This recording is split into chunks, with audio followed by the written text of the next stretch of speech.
Bismillah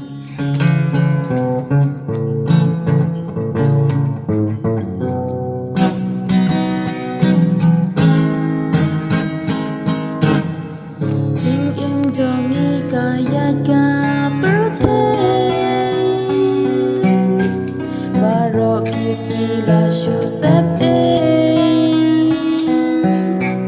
Lamar jing start brungi laman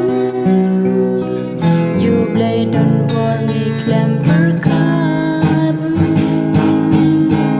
Chano jing sugi yoman jing im kikla kum kibran balai kaja kum nekan jing im gigala clam rang jing ma birthday ayu gen kanisha to piam yang aku try hakik sakti jong me ai bangan wan shame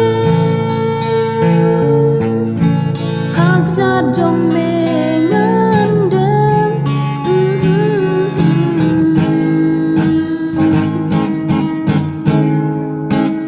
ai ngan long ka jing i jong me ai ngan long ka jing suk jong me ai ngan long ka jing shai jong me try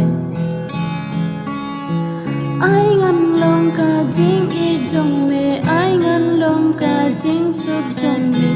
ai ngan long ka jing shai jong me try ko han men ko para to phai sha u men ta jing suk bangin yo mat chita ko han men ko para to phai sha u men ta jing suk bangin yo mat chita udap jing i ja baro jing im jong i ban yo